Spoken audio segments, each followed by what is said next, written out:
अशोक अशोक भाई आ गए हैं, क्योंकि इन्होंने एक परसों एक बड़ा एक खुलासा किया जिसमें इन्होंने नाम के साथ बताया कि किसको किसको कहाँ कहाँ मिला है। हाँ, प्रोफेसर साहब, आपको अगर याद हो, चूंकि आपने उसका जिक्र किया, ये मुंह पे बताया गया था कि आपके यहाँ के स्लीपर सेल कौन है और उन नेताओं का नाम लिया गया था। आपने उसके बाद, मैं इन बातों को इसलिए कह रहा हूं कि आज जिस देश में अगर लोकतंत्र बचाना है, हम सब लोग लोकतंत्र बचाने के लिए, इसलिए हमारा और कुछ नहीं है। हमें ऐसा लगता है कि राष्ट्रीय स्तर पे केवल कांग्रेस एक ऐसी पार्टी है जो बीजेपी का मुकाबला आज कर सकती है, और इसलिए शायद हमें हरदम ये लगता है। और उसमें एक नेता ऐसा है जो आरएसएस के मुद्दे पे, अडानी के मुद्दे पे, लोकतंत्र के मुद्दे पे जीरो टॉलरेंस है। एक एक एक 1%, 0.01%। अब उसमें अगर पार्टी में कुछ है तो कहीं ना कहीं तो ये प्रश्न पूछे जाएंगे ना। अशोक भाई, जो अभी आ रही है वो, उसमें हम लोग, मेरे हिसाब से तो भाई कमजोर कड़ी कांग्रेस साबित हुई है। आरजेडी, मैं अभी भी ये मान रहा हूं कि 75 सीट से ऊपर जाएगी। वो अपना एक नंबर की पार्टी रहेगी। बीजेपी चाहे कुछ कर ले, लेकिन एक नंबर की पार्टी आरजेडी रहेगी। कांग्रेस एक बड़ा कारण होगी वहां महागठबंधन की, अगर सरकार नहीं बनती है तो। अशोक भाई, देखिए आप तो। आनंद आनंद जी, ये जो रुझान है, मैं इस रुझानों को रुझान ही नहीं मानता। 2015 में बहुत लोगों ने मुंह की खाई है। हम एबीपी पे बैठे थे और 10 साढ़े 10 बजे तक खाता नहीं खुला था आरजेडी का, और बीजेपी की बाइट चालू हो गई थी कि बीजेपी चुनाव जीत रही है, बीजेपी सरकार बना रही है। और उसके बाद साढ़े 10, 11, पौने 11 के आसपास जब आरजेडी ने खाता खोला तो इतिहास लिख दिया। अभी आप पोस्टल बैलेट पे ही रुझान देते हो। मैं कई बार, हम एबीपी में बैठते थे तो बड़ा एम्बरेसिंग बात हो जाती थी कि पोस्टल बैलेट पे ही लोग बोलते थे कि बताइए आरजेडी निपट गई क्या। तो वो आरजेडी की गलतियां गिनाना शुरू कर देते थे, क्यों निपट गई। फिर जब दोपहर तक आरजेडी वापस आती थी, वही पत्रकार को बोला जाना पड़ता था कि बताइए आरजेडी अच्छा क्यों कर रही है, तो वो उसकी प्लस पॉइंट गिनना शुरू कर देते। बोला क्यों बेइज्जत करते हो भाई। हम तो हमेशा कहते थे कि, मैंने बोला हम इस पे मानते ही नहीं। अभी पोस्टल बैलेट खुले हैं, पहला 14 मशीनों का पहले एक राउंड है। अभी कई सैकड़ों की तादाद में मशीनें होती है, पहला राउंड है, दूसरा राउंड है, बूथ वाइज खुलते हैं। ये सारा करीब करीब करीब साढ़े 10 बजे तक थोड़ा स्टेबलाइज हो जाता है कि थोड़ा लीड पता पड़ता है। चुनाव आयोग ने अभी सिर्फ 5 सीटों पे लीड बताई है, और वो भी बीजेपी के उम्मीदवारों की बताई है। बाकी जगह तो कुछ कुछ चैनलों ने तो सरकार बना दी है। कुछ कुछ जगह पे बिल्कुल ऐसा लगता है कि अभी आधे 15-20 मिनट में सब सरकारें बना के मिठाइयाँ बंटना शुरू हो जाएगी। बात कांग्रेस की हो रही मैं थी, और पाठक साहब मैं बिल्कुल सही मैं कह मैं रहे थे। अशोक हाँ, भाई, ईसीआई जो इलेक्शन कमीशन की इस समय का है, वो BJP 5, RJD 2, Indian national Congress 1, इस समय की हाँ, ताजा स्थिति। तो ये 3 और जुड़ गए होंगे, क्योंकि मैं अभी देख के ही आया था तो वो 5 थे तब। अब बस सवाल हाँ, ये है एक कि मिनट जब है। जब हाँ, अभी जो बात हुई, और पाठक साहब जो कह रहे थे, मुझे लगता है कि बिल्कुल, क्योंकि उस मीटिंग में हम भी थे, आप भी थे। हमने तो नाम लेके लोगों को बताया था कि कौन कौन स्लीपर सेल है आपके यहाँ। और वो स्लीपर सेल ऑब्वियस है, राहुल गांधी को दिखते हैं। आप मुझे बताइए, आज सीडब्ल्यूसी में कितने लोग हैं कि जो ग्राम पंचायत का भी चुनाव जीत पाते। हमने जिंदगी दी, हम इतना 30-35 साल से रिपोर्टिंग कर रहे हैं दिल्ली में। हमने सीडब्ल्यूसी में एक ऐसे व्यक्ति देखे कि जिनका एक अपना जनाधार होता था, जो एक बहुत बड़े नेता माने जाते थे। आजकल ऐसे सीडब्ल्यूसी में लोग बैठे हैं कि आपको ताज्जुब लगता है कि उसको पूछना पड़ता है, अच्छा तुम भी सीडब्ल्यूसी में हो क्या? तुम तो कुछ दिन पहले प्रेस रिलीज दिखा करते थे। अब वो सीडब्ल्यूसी में बैठ गए। आपके जनरल सेक्रेटरीज क्या करते हैं? मुझे बताइए। भाई, जहां-जहां आपको, मतलब ये स्थिति हो गई है कि आपको महाराष्ट्र जैसे राज्य में, जिसका डीएनए कांग्रेस का था, डीएनए कांग्रेस का था, चाहे इधर का उधर हो जाए, महाराष्ट्र हमेशा कांग्रेस के साथ रहता था। क्या हो गया उस डीएनए को? आपको अध्यक्ष मिला पार्टी का, बाहर से बीजेपी से आया हुआ। आपको लीडर ऑफ अपोजिशन मिलता है, शिवसेना से आया हुआ। तो ओरिजिनल कांग्रेसी क्या करेंगे? ऐसा नहीं कि कांग्रेसी नहीं है, हर राज्य में कांग्रेसी है, हर राज्य में कांग्रेसी है। लेकिन अब कांग्रेस इतनी फ्री फॉर ऑल हो गई है कि दिग्विजय जैसे स्ट्रेचर के नेता को, दिग्विजय कैसे है इस बारे में डिस्कशन हो सकता है, लेकिन इतने साल मुख्यमंत्री रहा, और पिछली बार जो सरकार आई तो दिग्विजय के, यकीनन आप मानिए कि वो नर्मदा परिक्रमा के कारण बहुत फायदा हुआ पार्टी को। ऐसे दिग्विजय को इंदौर का शहर अध्यक्ष हड़काता है, प्रेस कॉन्फ्रेंस लेके हड़काता है। तो किस टाइप के लोग आप अपॉइंट कर रहे हैं? आपने 14 लोगों को, ऐसे लोगों को टिकट दिया कि जो 24 घंटे पहले विपक्ष के, मतलब सत्ता पक्ष के साथ थे। 24 घंटे पहले जो एलजेपी के स्टेज पे था उसको आपने टिकट दे दिया। ऐसे लोगों को टिकट दिए जिनके सोशल मीडिया से उन्होंने बेचारों ने अभी तक अमित शाह और नरेंद्र मोदी जी की फोटो भी नहीं उतारी थी। कौन करता है ये? कौन से सर्वे है? कौन सा सर्वे है आपके पास ऐसा सर्वे लाता है कि लोगों को डिपॉजिट जब्त हो जाते हैं जीता उम्मीदवार के? कोई जवाबदेही नहीं है पार्टी में। क्या कांग्रेस सिंगल डिजिट पे आएगी बिहार में? कई कांग्रेसियों को पूछा तो बोले हम तो लगता है सिंगल डिजिट में आ जाएगी पार्टी। तो 40 सीटें वेस्ट हो गई। ऐसे कई, एक राज्य नहीं, आप कौन सा भी राज्य उठा के देखिए, पूरे देश में इतनी बड़ी इतने इस देश के भ्रष्टाचार के मुद्दे बाहर आ रहे हैं। राहुल गांधी स्वयं ही इतने सारे इश्यूज को उठा रहे हैं। पूरे देश में मुझे दो लोगों का नाम कही, एक तो आपके यूपी के अजय राय है, वो घूमते रहते हैं इधर से उधर रास्ते पे रहते हैं, कभी यहाँ झंडा उठाओ, कभी यहाँ झंडा उठाओ, कभी यहाँ जेल में जाओ, कभी वो जेल में जाओ। और एक हमारे वो जीतू जीतू है पटवारी मध्य प्रदेश का, वो 24 घंटे रास्ते पे रहता है, कुछ भी करो। मैं उनको भले ही छिछोरा कहता था, लेकिन कम से कम रास्ते पे तो है। बाकी कौन से अध्यक्ष है मुझे बताइए आप मुझे बताइए। क्या वो हरियाणा का इतना बड़ा मामला उठाया राहुल गांधी ने, क्या हरियाणा में कोई हलचल दिखी आपको? क्या कर रहे हैं हरियाणा के अध्यक्ष? राजस्थान का अध्यक्ष कौन है अभी कांग्रेस का, किसको पता है? महाराष्ट्र का अध्यक्ष कौन है, क्या नाम है उसका? कर्नाटक में कौन है, क्या नाम है उसका?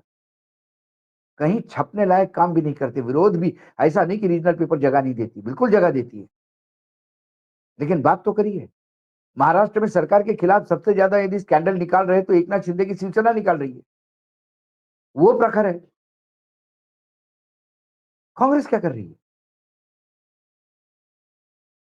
ये सही है कि बीजेपी को काउंटर सिर्फ कांग्रेस ही कर सकती है, इसमें कोई दो मत नहीं है, लेकिन कांग्रेस है कहां?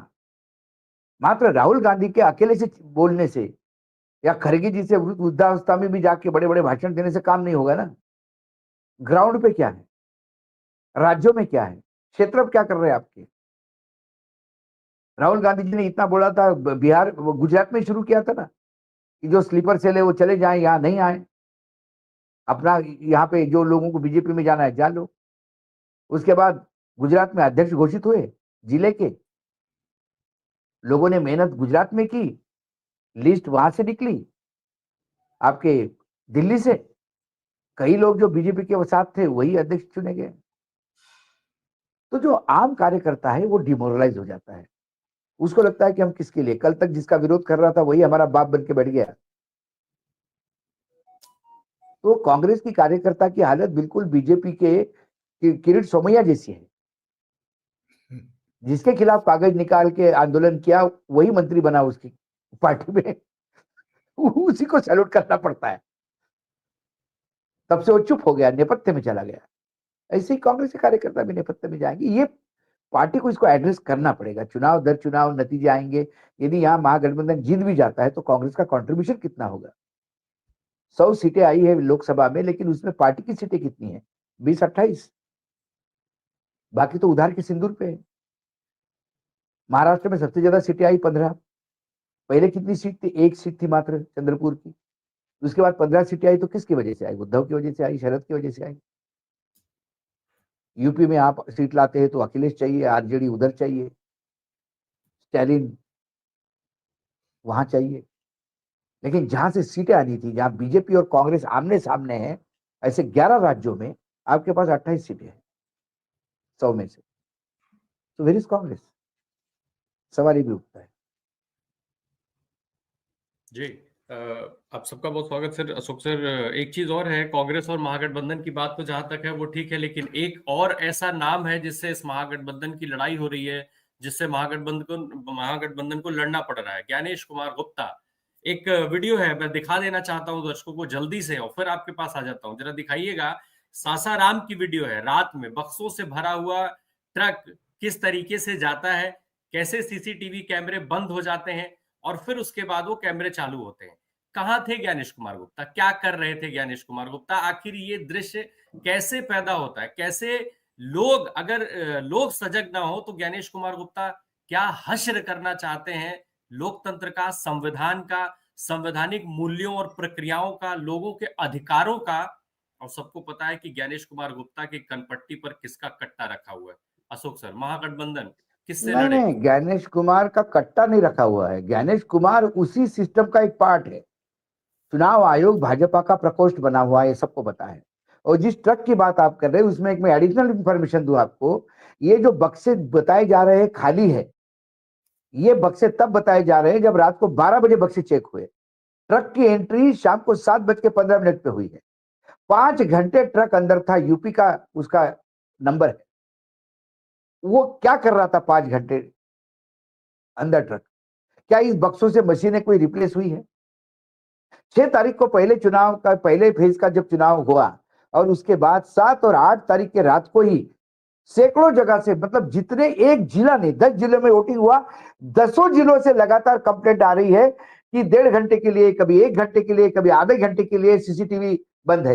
एक जगह सीसीटीवी बंद था, कुछ 6-7 लोग अंदर घुस गए, एक पिकअप वैन घुस गई अंदर। 7 तारीख की बात है ये। और जब ये जो आरजेडी के कार्यकर्ता है भागे टॉर्च लेके वहां पे, वहां चिक हो गई, उनके वीडियोज आ गए कि कैसे ये लोग घुसे हैं। चुनाव आयोग ने कहा कि वो मतगणना की तैयारी कर रहे हैं। मुझे बताइए 7 तारीख को तैयारी कौन सी होती है भाई? 14 तारीख की मतगणना की। 11 तारीख के बाद 12 और 13, ये 2 दिन है ना तैयारी करने के लिए। तैयारी क्या होती है? स्ट्रांग रूम में मशीनें रखी है क्या मतगणना की तैयारी के लिए? मतगणना की स्ट्रांग रूम से ही मशीनें जाए ना गणना सेंटर पे, डिस्ट्रिक्ट जगह पे सारे होते हैं। पता नहीं, कलेक्टर ने कल एक स्टेटमेंट दे दिया कि ये जो ट्रक आया था ये उस कॉन्स्टिट्यूंसी से आया था। अरे भाई 11 तारीख को वोटिंग खत्म हो गया शाम को 5 बजे, आपके यहाँ से 8 बजे भी ट्रक निकला होगा। बिहार की ऐसी कौन सी कॉन्स्टिट्यूंसी है कि जिसको अपने जिले के मुख्यालय जाने के लिए 2 दिन लगेंगे? ये जो ट्रक की बात कर रहे हैं आप, आज कई सेंटर के बाहर वाटर कैनन खड़े हैं। क्यों खड़े हैं? क्या अंदेशा है प्रशासन को? प्रशासन को लगेगा कि भाई हार जीत, हर चुनाव में हमने देखा सरकारें बदली है, कई सरकारें बदली है, राज्यों में बदलती है, केंद्र में बदलती है, और लोग एक्सेप्ट करते हैं उसको। लेकिन लोगों को गले नहीं उतरती जब लोगों ने सरकार बदली और नहीं बदली सरकार, लोगों ने बदलाव के लिए वोट दिया और सरकार यदि नहीं बदलती है तो लोग आक्रामक हो जाते हैं।